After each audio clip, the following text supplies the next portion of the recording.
Jnanatimandasya Jnanasalakaya Chakshurmitanyam Tasmai Shri Gurave Namah. The spiritual master has opened my darkened eyes with the torchlight of transcendental knowledge. In this way, the disciplic succession continues, and generation after generation of spiritual masters appear in this world. Srila Prabhupada once said that my spiritual master was not an ordinary spiritual master. And when we speak about Srila Prabhupada, then obviously we will say that he was not an ordinary spiritual master. If there is such a thing as an ordinary spiritual master. Prabhupada was by far, he was Prabhupada, the one at whom all take shelter at his feet. Srila Prabhupada was so deeply absorbed in his Krishna consciousness, in his service to Krishna. He had absolutely no other interest, no other desire than to satisfy Krishna. And that attitude of always putting Krishna first, that showed again and again. For example, Prabhupada was showing great humility. When Srila Prabhupada was asked how many disciples he had, Srila Prabhupada answered, I have no disciples at all. Krishna sent me many spiritual masters. So, with this attitude of humility, seeing his disciples as his spiritual masters, seeing how they were serving Krishna so nicely, and how he could learn from that. In that way, Srila Prabhupada showed the greatest humility. In the Srimad Bhagavatam, there is the story of Dhruva Maharaj, and we may all remember how Dhruva Maharaj was wanted as a child to sit on the lap of his father, but he was not allowed to sit there by his stepmother. His stepmother said that, no, you cannot sit on the lap of the king. Only those who are born from my womb can sit on the lap of the king. So this was quite intense. And Dhruva, being exalted, was very, very angry. Then we're seeing that Dhruva later goes into the forest and becomes a great devotee, gets the mercy of the Lord. And at the end of his life, Dhruva is ready to return to the spiritual world. And at the time of death, death appears before Dhruva Maharaj, and death offers obeisances. Then Dhruva Maharaj steps on the head of death and enters into a big Vaikuntha plain, which is waiting. And as Dhruva is about to take off and the Vaikuntha plane goes up into the air, he says, wait a minute, what about my mother? She is the one who pointed me towards the Supreme Lord, because when I was asking, Mother, what can I do about this? She said, only the Supreme Personality of Godhead can help. Then, Dhruva had asked, where is he? And she had said, some people say he can be found in the forest. And thus Dhruva went to the forest to find the Supreme Personality of Godhead. So it was his mother who had shown him the way, she had shown him the spiritual path. So then Dhruva said, if I'm going back to Godhead, what about my mother? She is the one who actually started everything, got me on the spiritual path, therefore she should also go. Then Dhruva saw that there was another Vaikuntha plane and that his mother was in that other Vaikuntha plane. And as Dhruva's plane was going up, the other plane was following. So his mother was also going to the spiritual world. Then Srila Prabhupada writes in his purports. He writes, just as Dhruva Maharaj delivered his mother who acted as his instructing spiritual master, in the same way I pray that one of my disciples may deliver me. So that shows a level of humility, which we very rarely, or which is extraordinary. How can Prabhupada write like that? He's the guru, he's delivering all these disciples, and he writes that maybe I'd have the good fortune that one of my disciples will become a pure devotee and deliver me. So, by this kind of attitude, Srila Prabhupada purchased his disciples. Srila Prabhupada was very generous. He wanted everyone to advance very quickly in Krishna consciousness.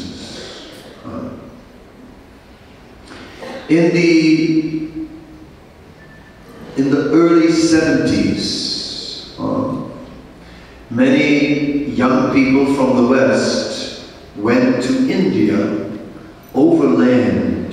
They made the journey overland, going to India to find spiritual life. For example, our head pujari in Mayapur, Jagannath Prabhu, he went overland from Europe to India, and along with his twin brother. And Radhanath Maharaj went overland to India. I also went overland to India. But there was one who went overland from India to the West. That was Bhakti Maharaj. He went the same route, but in the opposite direction. He was coming from east, going west. He stopped in the same places. There was one place in Istanbul known as the pudding shop. And it was a pudding shop, you know. So we would all stop in the pudding shop. Everyone stopped in the pudding shop. Jananivas, Radhanath Maharaj stopped in the pudding shop. Jananivas stopped in the pudding shop. I stopped in the pudding shop. And Bhakti Maharaj stopped in the pudding shop. We all stopped in Istanbul in the pudding shop. And in that pudding shop, there was a notice board. Now, listen children, those were the days there was no internet.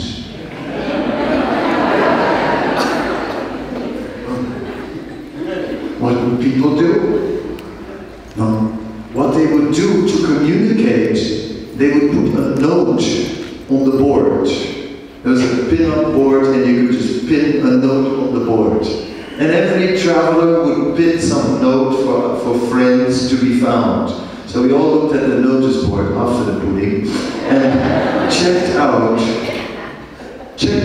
the different notes and then see.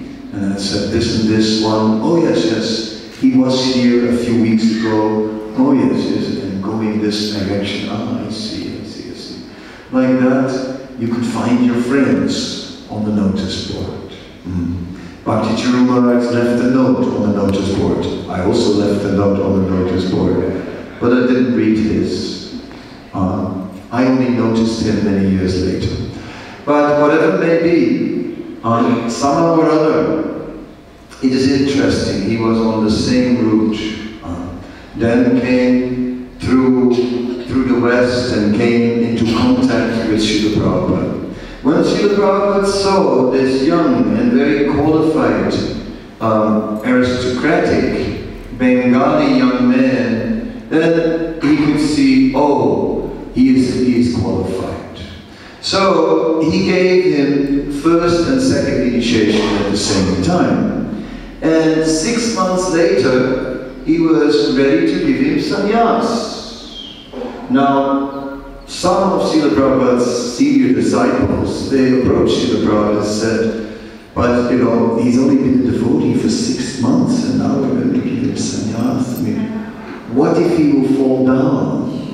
And Prabhupada said, don't worry, if he'll fall down, he'll at least fall to the mode of goodness. Yes, very few of us, when we fall, will fall to the mode of goodness, because we are not coming from the mode of goodness. But Prabhupada could see he is coming from the mode of goodness, and therefore he is qualified. Because one who is in the mode of goodness is actually able to control the senses, to fix the mind, and to dedicate himself.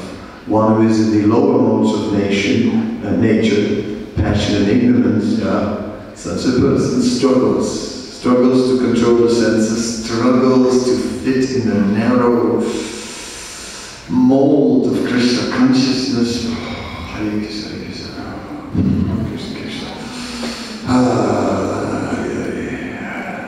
But one who is in the mode of goodness is naturally inclined to spiritual life. Coming into contact with such a pure devotee, encountering his great transcendental qualities, such as the humility I earlier on described, Bhakti Maharaj became deeply, deeply moved by Srila Prabhupada. And because he came relatively late in Srila Prabhupada's pastimes, but therefore Bhakti Maharaj was also especially present in Srila Prabhupada's final pastimes on this planet. And there is one story which I particularly like. It is the story where Prabhupada was not well. Prabhupada was in his house in Vrindavan, and Bhakti Maharaj was one of the servants there. And Prabhupada, in the evening, at night, rang the bell. And as he rang the bell, Bhakti Maharaj went there, bowed down, and Prabhupada said, I want some orange juice. And Bhakti Maharaj said, yes, I will just arrange it. But he didn't have the oranges.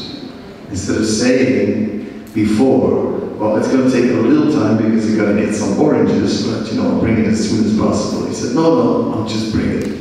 So, about 5 minutes, 4 minutes, 6 minutes later, the bell rang again, and this time the bell rang really like with a lot of fire. It was like Prabhupada was shaking the bell. So Bhakti Maharaj quickly went there, and Prabhupada said, I told you to bring some orange juice. Where's the orange juice? It's just now coming. Just now coming. What you said you would bring the orange juice. Where is the orange juice? And Prabhupada chastised him and wanted the orange, and said, you know, what is this orange juice? And then Bhakti Maharaj said, yes, Prabhupada, just a moment, and then I'll bring the orange juice. Prabhupada said, no, I don't want it anymore. I don't want it anymore. And then, about 5 minutes later, Bhakti Maharaj came back with orange juice. And Prabhupada said, what is that? He said, it's like orange juice. He said, I told you, I don't want it anymore. I don't want it anymore. Take it away. Then Bhakti Maharaj said, you know, you can, of course, you can chastise me. You can chastise me because I'm so unqualified that I take so long to bring some orange juice. Please chastise me, but please take the orange juice because it's good for your health. So then Prabhupada says, all right, give that orange juice. He drank the orange juice. And then he said, old men are sometimes a little grumpy. So I like this story very much because the story shows, first, there's Prabhupada, who had purchased purchased Bhakti Maharaj with his extraordinary transcendental qualities and his great mercy, and had purchased him to the point where Bhakti Maharaj was like bound to him by love. And he was just bound to him by love, and therefore, and then we see how in that whole orange juice episode, Prabhupada didn't want it, but then in the end, Bhakti Maharaj convinced Prabhupada with love, right? With his service, all right, you know, chastise me as much as you want, but please take the orange juice because it's good for you. And then he purchased Prabhupada with love. So this shows the essence of the guru-disciple relationship in perfection. In perfection, where the disciple has become purchased by the spiritual master with love, and where in exchange the disciple serves the spiritual master and purchases the spiritual master with love. So that exists, that intimate relationship exists between guru and disciple when we are speaking of Srila Prabhupada and Bhakti Maharaj. And that is something extraordinary. So many spiritual masters, so many disciples, but most are serving out of duty. Who can really say they serve out of love? So in that way, we appreciate the depth of that relationship, and that reflects in the dealings that Bhakti Maharaj has with his disciples. The same love reflects in there. It is also not just spiritual master because of duty. I have seen Maharaj go out of his way for one person. One lady had a stroke and Maharaj flew all the way from the other side of the world to meet her before she passed away. Things like that have been typical. How many times has he been willing to go out of his way for one person? Because his devotional service is driven by love. And it is in that way that he purchases his disciples. And it is in that way that this movement is really going on. If being a spiritual master would be only to repeat transcendental knowledge from the scripture, then nowadays you can get like some computer program that reads the scripture to you. No problem. And some computer voice can read to you the scripture. But a spiritual master is bringing that scripture to us with a heart. And that makes it possible for us to actually take this Krishna consciousness. So therefore, these occasions of Vyasa Puja are occasions of the heart and are very significant. Now I was asked to speak about Srila Prabhupada, and I said I would slip in a few words about Bhakti Maharaj. The reason why I will speak about Srila Prabhupada is because Maharaj himself has requested that on this day of his Vyasa Puja celebration, we're dedicating time to the glorification of Srila Prabhupada. So where to begin?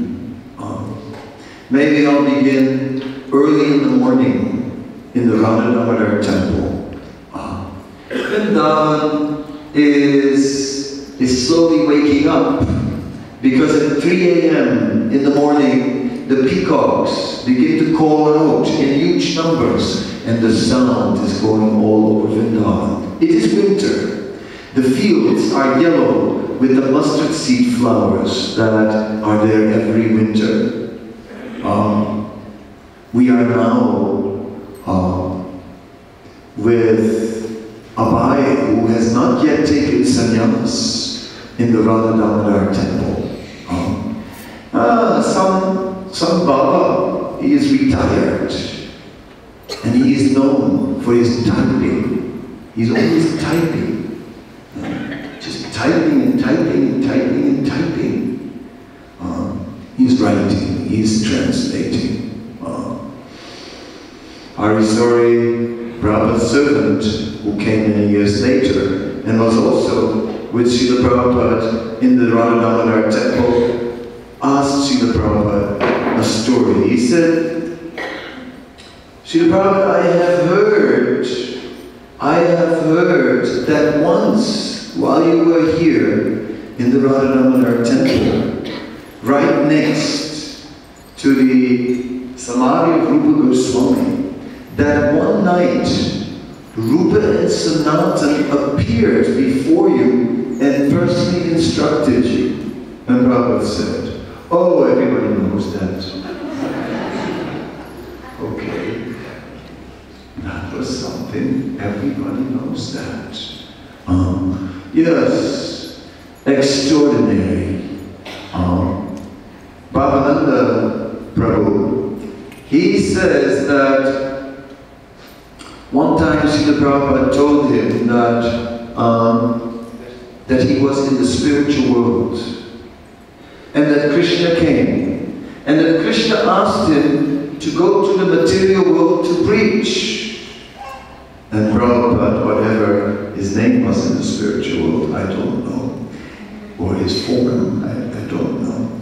He said, or she said, whatever he's like, whatever, said that, oh, going to Krishna, oh, going to the material world, oh no, I don't want to go because I don't like austerity.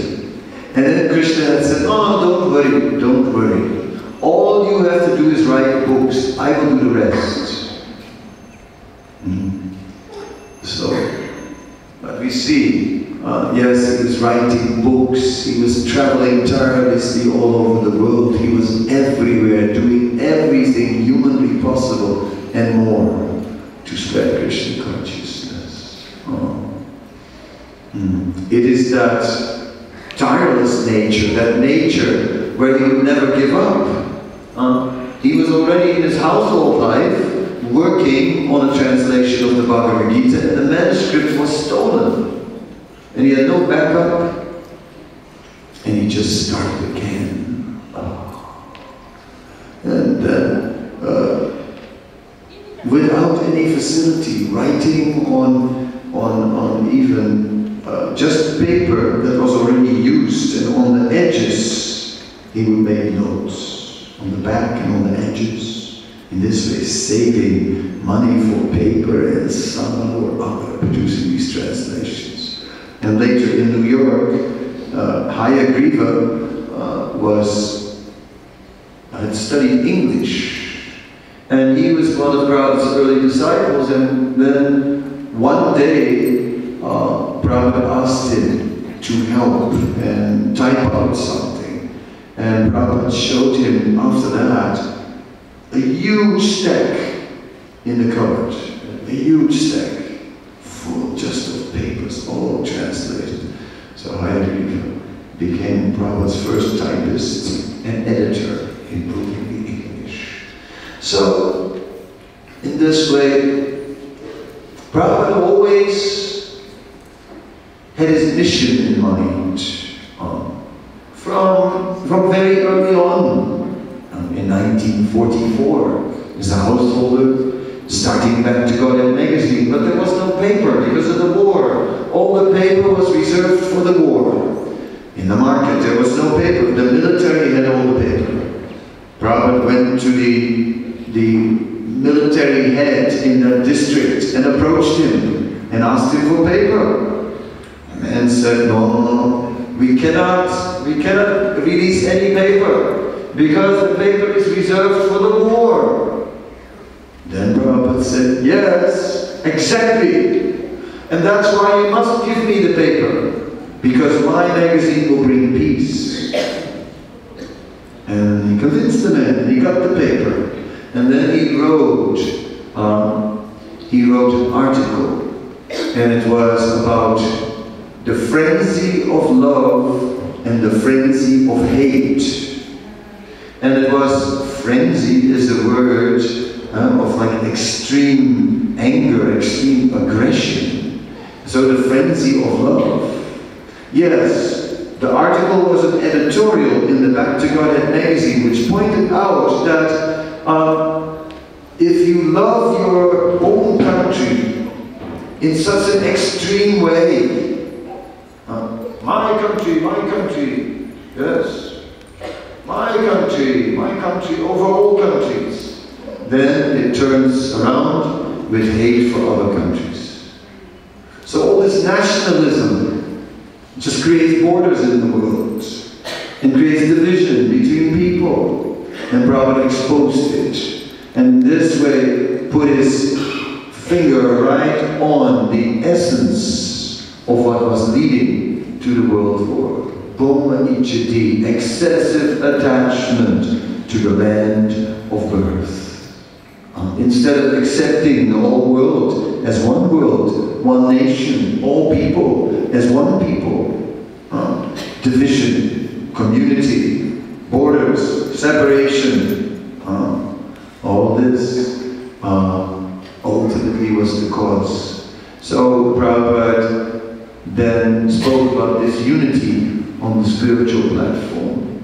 So in this way, he was engaged from an early moment on with a mission. Unlike others, he was not just interested in his own spiritual welfare. Of course, Prabhupada was a person who was himself deeply, deeply relishing the descriptions about Lord Krishna. He was not only hearing about Krishna, but with full faith. He had that full faith that Krishna indeed was the reality. That Krishna is the Supreme Personality of Godhead, and that's why he was able to give his whole life and do all the things he did. When he was alone in New York, he was not alone. He was with Krishna. He knew very much Krishna's lips. He was not alone. He was never alone. So in this way, Prabhupada sets the example by never being alone. And we are also never alone, but we think we are alone. That is our weakness. Our weakness of heart. We are illusions, and therefore we think we are alone. But Prabhupada was never alone. Always intimately with Krishna. And giving all this energy to Krishna, and therefore relying on Krishna. We cannot rely on Krishna if we think that, I want work, Krishna will surely send the money. And we don't work, and nothing comes. Because we didn't give all our energy. But Prabhupada gave everything he had. With everything he had, he worked for Krishna, and then said, now there's nothing more I can do. Now, Krishna, you must do the rest. What else can I can't do any more than this. I've done everything I can do. Now, Krishna, the rest depends on you. And in this way, Prabhupada trusted in Krishna. In this way, he opened up the matchless gift storefront. Now think about it. For the first month's rent, with help of friends, they did a collection and they scraped the money together. In the second month, it's going to be more difficult. People will not give again. Oh, here you are again. First month's okay, you did it once, but second month, we have to give again. So second month, you usually get less. But Prabhupada didn't worry about such things. Krishna will arrange, and Krishna did arrange. Because Prabhupada, with full faith, gave everything, invested every last little drop of energy he had in the service of Krishna. He saved every cent. Prabhupada was keeping books about money spent. And he would just write down, receive donation of 10 rupees, spend 1 rupee, or dollars, received $1, spend 20 cents, balance 80 cents. Everything who counts a dollar? You count the cents? Most of us. Do you know exactly how many cents you have? How many 1 rand coins you have? There's some change in my pocket. Some change in your purse somewhere. Maybe 20 rand. Might be 30, might be 50, who knows? Didn't count it. But Prabhupada would count. Prabhupada was, because somehow or other every paisa, every cent was to be spent for Krishna. Therefore he was very careful with Krishna's property. And he tried to spend everything for Krishna, and Krishna sent him everything. Prabhupada, sitting on that park bench in New York, the conductor, the train conductor, sitting next to him on the park bench, and Prabhupada telling him all about different temples and devotees and all these things, and then the man asked, but where are all these things that you are describing? All these temples, you're describing that you have so many temples, etc. Where are they? Prabhupada said, they are there in the future, and only time is separating us from them. Then years later, that conductor somehow or other was in Boston and met a devotee, and then by some arrangement of that devotee, that conductor came to the temple. Came to the temple in Boston. And when he came to the temple, he just met a devotee, the devotee invited him. He had no idea that it had anything to do with Prabhupada. But when he came to the temple, there was on the Vyasa the Murti of Prabhupada, and he recognized him, that was that. And he said, he did it, he did it, he did it. He realized that actually all he had spoken on that park bench was true. That actually all these temples that he had said are there in the future, they were there now. And he was standing in one of them. He's so deeply impressed by Prabhupada's transcendental potency. He could see it then. So in this way, we're looking at Srila Prabhupada as the preacher, as the one who was driving a mission.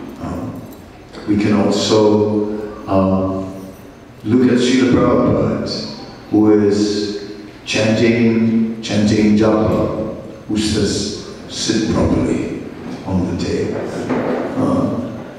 Who is deeply absorbed, who it is said would go to Shantipur, to sit in the house of Advaita Acharya in his household of days and chant many rounds. Prabhupada would not sleep very much, a few hours, and then he was up already translating, chanting in the night when the world was asleep. One evening, Prabhupada sat down to work on translation, and he invited his disciple to sit next to him.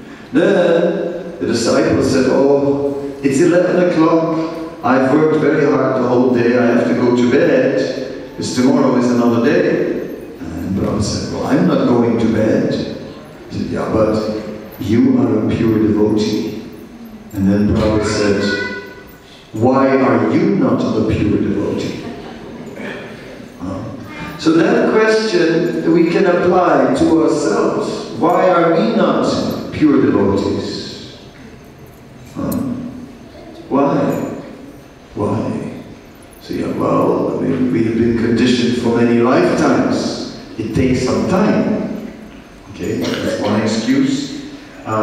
We have many other responsibilities in the world, and they don't make it always easy to dedicate yourself fully to Krishna consciousness. Another excuse. And how many more excuses can we come up with? Well, that's really what Prabhupada was saying. What is your excuse? Why are you not a pure devotee? And we can ask ourselves that question, why not? And ultimately, the answer is one answer only. It's not 1,000 excuses, there is actually only one answer. And that answer is because we don't want to. We don't want to be. As simple as that. We don't want to be. If we would really want to be, we could be. We would be. Somehow or other. But because we don't want to be. If you don't want to be something, then we'll find excuses not to be. But if you really want to go somewhere, really, you'll make it. Somehow or other, you'll make it. If you really want it, no one's going to stop you. You're going to do it if you really want to go. If we really want to go to Krishna, then we'll go. But that means we really actually don't want to go to Krishna. Really. What to do? Anyhow, such as, it doesn't matter. It doesn't matter, because whether we want or whether we don't want, Prabhupada will still take us. He'll take us somehow or other. It's too late, Prabhupada said. He said this Krishna consciousness is like a disease. Like a disease? That doesn't sound very nice. No, but he used the example. He said just as you have a disease, it comes to a point where the disease has set in so deep that you can't cure it anymore. It's too late. So we've all been infected with this Krishna consciousness. It's too late. Some of us may be thinking, do I really want this? Well, whether you want it or not, too bad. It's too late. Too late. There's no escape. It's not possible. Wherever we'll escape. I tried it, to be honest. I'm such a person, I don't take these things for granted, so I tried it. And it's a bit earlier in my Krishna consciousness, and I left. I was in Vrindavan, and I left the temple.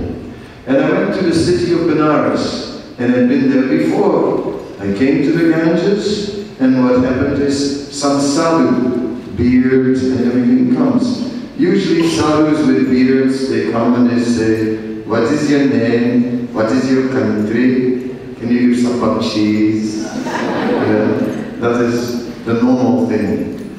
But this sadhu didn't say a word. He sat next to me and he just started chanting Hare Krishna. And I was like, ooh, I had just escaped.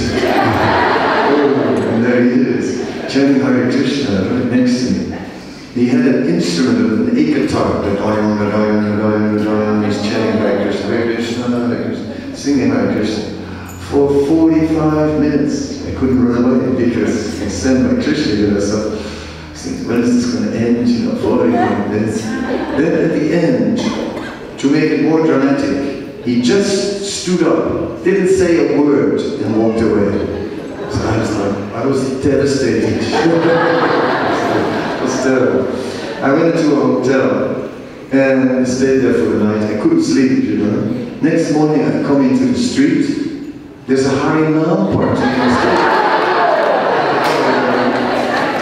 This place is bewitched. I'm getting out of here. And I was thinking, yeah, but how to escape from Krishna? He's everywhere. He's everywhere. So I had before been with the Tibetan Buddhists in the mountains. I thought if there's any place where Krishna is not, it's with these Buddhists. So let me go there.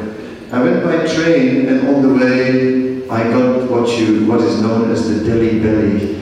I got loose motion, and it was bad, So I could barely walk by the time I came to the Tibetans. So I was feeling terrible, and someone said, oh, go to the Tibetan doctor. He's really good. I went there. There was, the waiting room was full, one empty seat, next to someone who was yellow like a banana. I prayed to Krishna, because I still believe in Krishna. Please don't forget that. And, but sure enough, about 2 weeks later, I was yellow like a banana. And then, you know, I was really sick for 5 months, and I couldn't do anything. I was forced to follow the 4 regulated principles. I didn't really want to, but I was forced. I was contagious to begin with. So in short, I had to follow these principles, and in the end, just as I was thinking, what shall I do with my life? A devotee from Vrindavan had found my address and wrote a letter. And then I took it, well, I guess I should go back to the temples.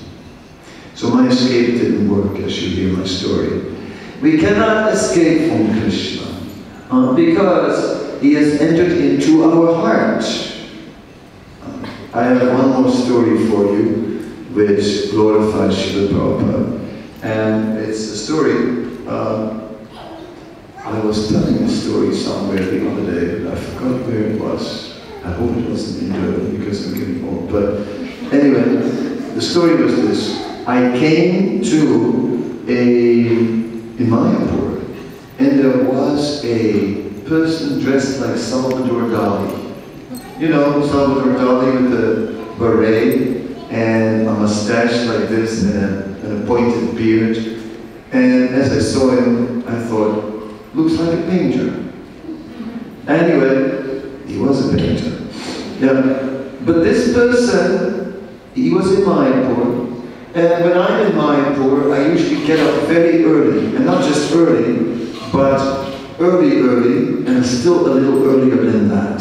Right? So, early, you know what I mean? Like, really early. I mean, some people don't even go to bed by that time. So it was early. And as I got up, the painter was already up. And you go, wow, that's early. He's early. And he was chanting. And the whole night he was chanting, and then in the morning, Simongo Arati, and the whole day he was in all the aratis. He did all the 7 aratis in the temple, and in between he was just chanting, day after day. So I started to think, who is this person? Who is he? Who can do this? Right? Who can do this? Can you do it? Get up earlier than early and earlier still, and can you chant all night and then all day and do 7 artis, can you? I said, like, who is this person? I went up to him. I said, who are you? Are you a demigod? He said, maybe. And still, I didn't know his secret. Then one day, he gave me a poem. And in the poem, he explained. He said, I saw that man, that elderly man and his disciples. And I saw how much they loved him and how they served him with so much dedication. And I kept a safe distance in 1967 in San Francisco. And that was it. The distance wasn't safe enough. He had seen Prabhupada from a distance, and he had developed faith in Prabhupada. He had developed faith in him. And because of that faith, now so many years later, he could chant so many rounds all throughout the night, all the artis and all these things he could do because of his faith. And this is the key. And this is Prabhupada's quality. He had faith in his spiritual master. This is Bhakti Chirumaj's quality. He has faith in his spiritual master. And if we have faith in Srila Prabhupada and in our spiritual master, and have faith that if we simply follow what they do, and what Prabhupada said, do as I do, Simply follow that example. Then, if we do so with faith, then all auspiciousness will come our way. Success will be attained. This is most wonderful. So, yes, so in this way, when I joined Krishna consciousness, I joined in the Holy Dham in Vrindavan, and there you could really, and still, you can really feel the presence of Krishna. You know, I always think in Vrindavan, wherever you are, it is just as if Krishna was there 2 minutes ago and just went around the corner. So where did he go? And they really feel like asking someone, excuse me, where did he go? Oh, just there, okay. Vrindavan is like that. Krishna's presence is so much there, everywhere. But as I was in the Krishna Balaram Mandir, I began to notice one thing, that Prabhupada was even more present. Because every corner of the Krishna Balaram Mandir, Prabhupada had personally directed how it should be. The temple had been designed by Surabi, and Prabhupada had kidnapped him. This Dutch, one day in Bombay, as the project was still very underdeveloped, just a piece of land with a temporary temple on it, one day Tamal Krishna Maharaj saw this young foreigner, very tall, and he saw him and he walked up to him, and as they started talking, he said that he was an architect. So Tamal thought, oh, that's good, Prabhupada wouldn't mind having an architect. So he brought him to Prabhupada and said, this is Hans Kelman, he's from Holland, and he is an architect. And Prabhupada's eyes became round. Oh, an architect. Oh, bring pen and paper. And he brought, and then he asked Hans Kelman to design a temple. Now Hans Kelman was a good architect. He could draw. He could draw without ever lifting his pen from the paper. He would do the whole design in one line. That's how he would do it. He would just sketch a building in one line. Just really fast and just like, never lifting his pen. So he made the whole design and Prabhupada really liked it. And then Prabhupada said, he said, this is very nice, very nice, very nice. He said, I want to invite you. I want to invite you to come tomorrow. We'll have an initiation ceremony and it will be very nice if you can come. So then Hans asked, oh, that will be very nice. Yes, I will come. Who will get initiated? Prabhupada said, you. And that was it. So he made that, yes, he kidnapped him, basically. Some may call it initiation, others would say this is kidnapping. And basically, so later he became Surabi and Surabi Swami. And Surabi Swami, in his final days, he had cancer some years ago, and in his final days he came to Vrindavan, and he was in the room, and then he asked, how is the temple? How is the temple? Is the temple okay? Is it still standing? Is it standing nicely? And then everyone told him, yes, the temple is standing very nicely. And then Surabi was greatly relieved. He said, oh, that's very good. Because Prabhupada told me, as long as this temple will stand, you will go back to Godhead. So, the success of his life.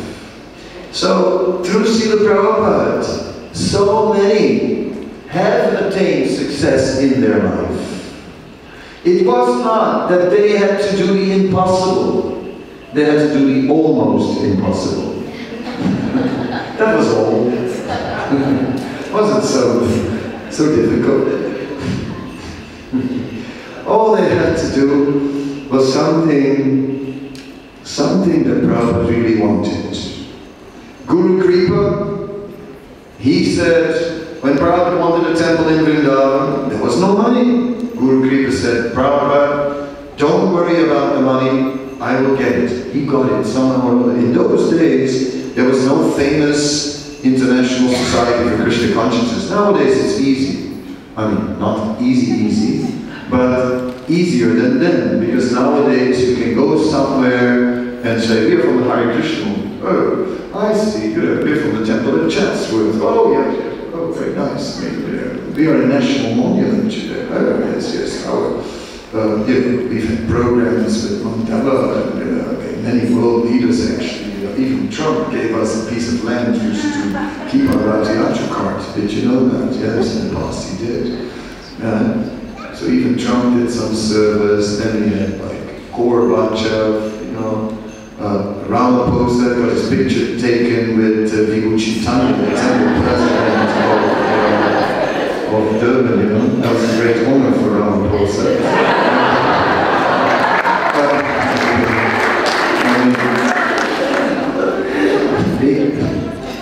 Vigu happened to be sitting in front of him, and out of his causeless mercy, Vigu asked Ramaphosa to do a selfie. And the two presidents are there on the picture. And it's not surprising, if you think about it, because with such a name, what do you expect? Ramaphosa, where are you? Ramaphosa, Ram. After a whole life of Ram, it's no wonder that he meant the Hare Krishnas. It had to be. So, just see, the mercy of Srila Prabhupada has been deposited. The devotees, they carry that mercy, whatever they've received, and through them it touches so many people, and somehow or other it's everywhere, penetrating into the world. The world doesn't know what's happening. One Irish newspaper, they published an interesting article, I think it was called Pioneer, that newspaper, and I have it somewhere on my phone, but I'm too lazy to pull it out of my pocket because I won't find it so quickly. So I'm going to do it from memory, which is definitely not perfect, my memory, but more or less. In the article, the journalist is saying that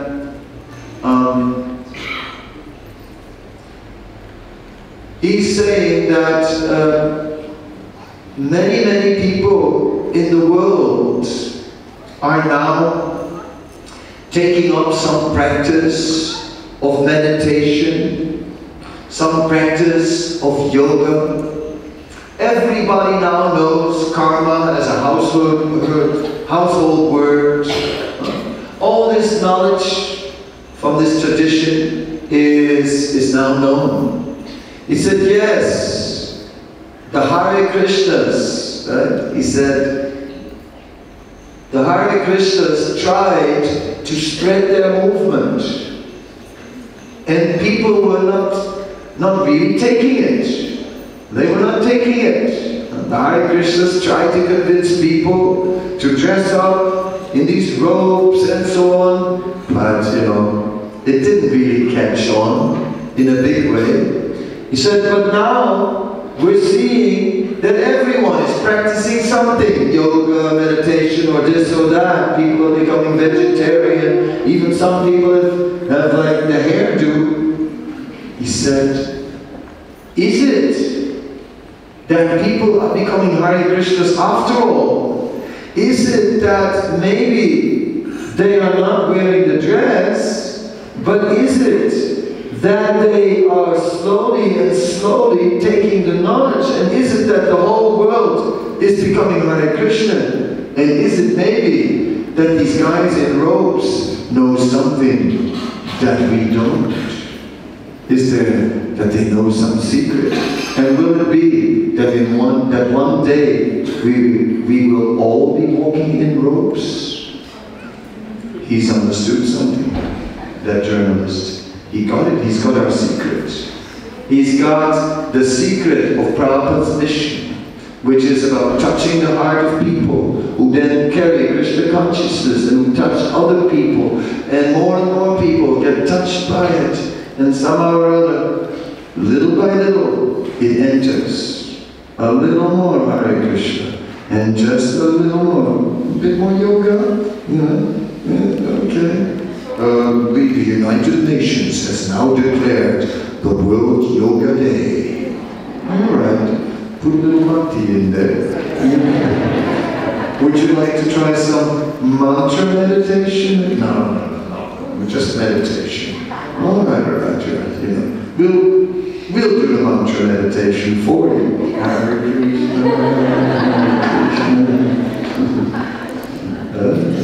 and little by little, Prabhupada's work is carrying on. And he's still the general that leads the charge today.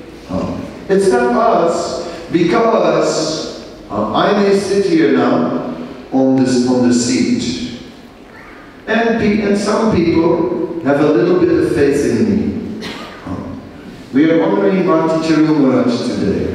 And many people have faith in Maharaj.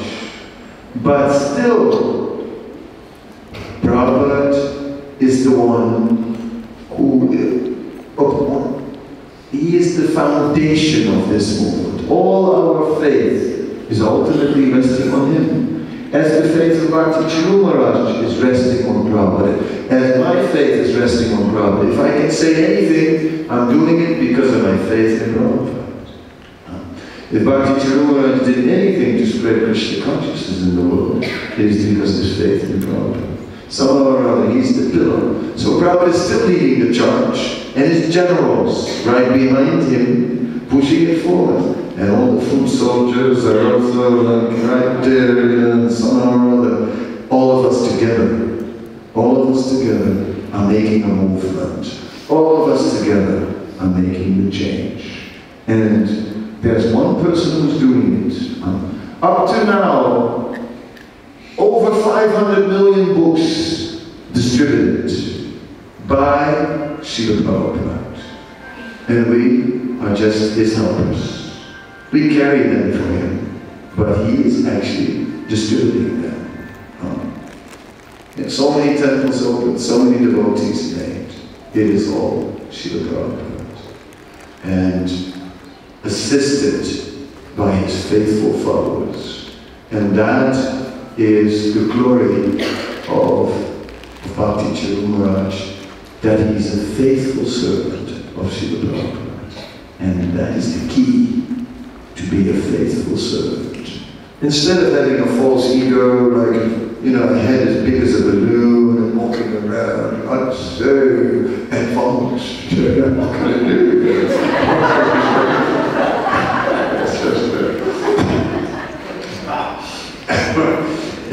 I'm shocked, when I look in the mirror, I'm shocked at my effulgence. It's just amazing. Until the light bulb pops.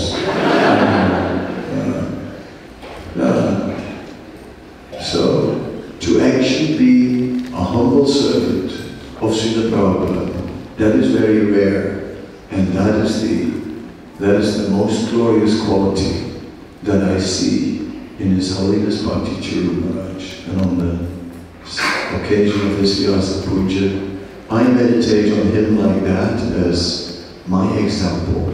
I pray that I may develop the same love for Srila Prabhupada he has, and the same humility to just somehow or other serve Srila Prabhupada. Thank you so much. Srila Prabhupada.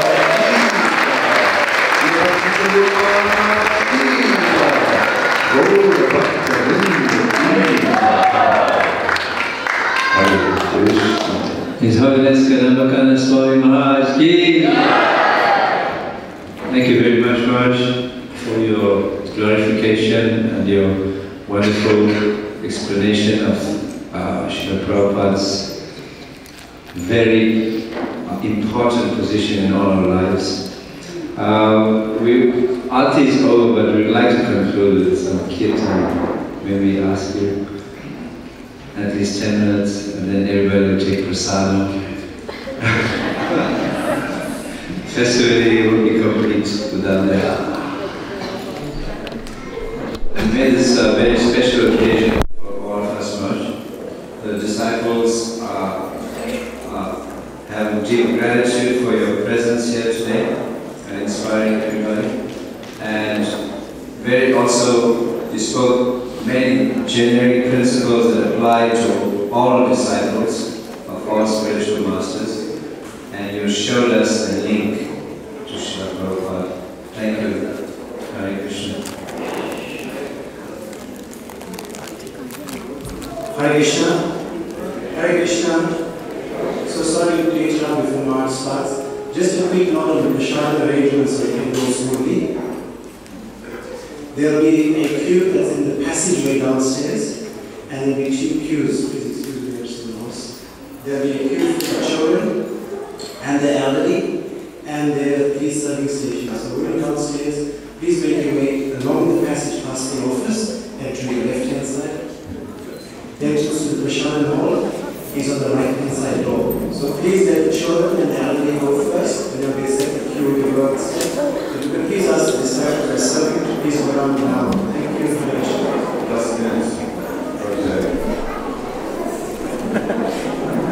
And we remind you of the flower festival at Shri Shri Radha Radha this afternoon. Hare Krishna. Jaya Shri Krishna Jai Radha Rama Hare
Jagannath Sudaki, Jai Vishnu.